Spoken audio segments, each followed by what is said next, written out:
Here to discuss all the way from Beijing is Andy Tian, who is the CEO and co-founder of Asia Innovations Group. Andy, great to have you here with us today. Your company focuses largely on mobile gaming and social apps. What do you see as the future of mobile gaming? Well, thank you, Brad. I think the future of social and mobile gaming, I see two trends, right? First of all is what we're doing right now, live social. We're on live video, live voice, and that's how we're living our lives at work and personal life as well. And that's obviously have captured the world by storm.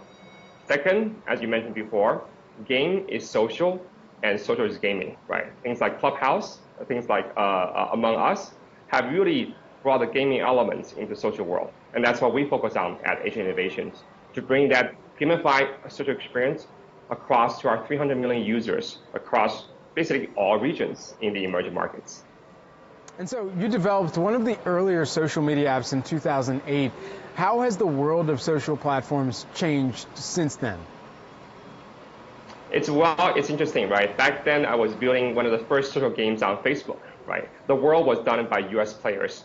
Facebook, Instagram, well, not quite yet, Twitter, YouTube, right? And then nowadays, we see many more new challengers, especially from emerging markets.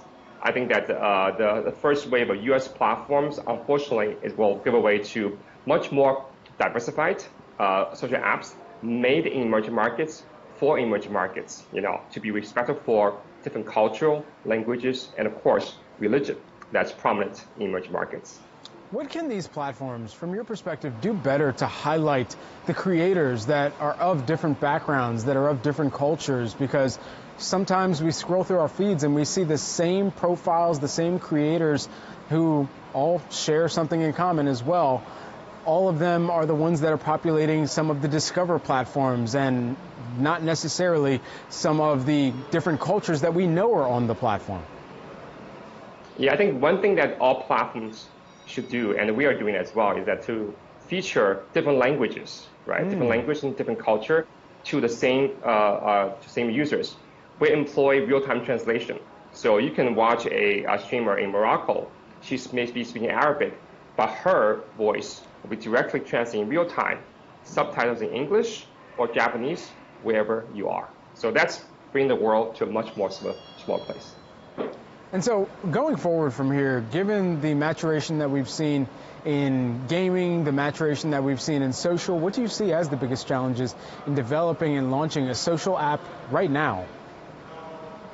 Well, I mean, I think that it's a great time, right? I think that 4G to 5G enables really high definition, real-time voice and video, where not just two of us, hundreds of us are talking at the same time, right? I think that's technology. But two, of course, challenging the content and geopolitical issues. I think being a social platform, you need to be always balanced between serving the needs of the users, but also balance between the needs of the many versus the few who are, maybe out to disrupt your experience. So that's always a tough balance.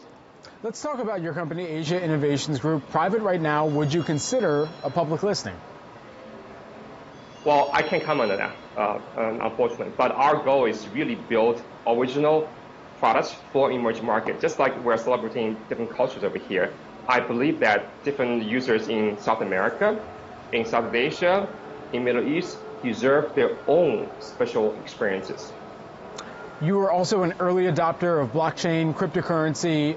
I want to get your thoughts on where the market has evolved towards, especially the rise of not just Bitcoin and Ethereum, but even some of the coins that started off as jokes, some of the coins that are altcoins that are now receiving even more of an investment or even utilization as well.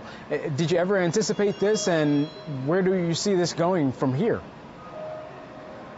I think that's a natural part of technology, right? I think that as we see the whole market is going a little bit of crazy right now, I think blockchain technology will just getting started, to be honest. I think that the most recent focus, of course, on NFTs has find a way to capture the consumers, the regular people's imagination, not just a difficult technology to understand. But this is only the beginning. All right, well, we are also very much keeping that discussion alive around ledger technology, the underlying blockchain, and the many different applications. So much appreciate the time here today. Andy Tian, who is the CEO and co-founder of Asia Innovations Group, thanks so much. We appreciate it.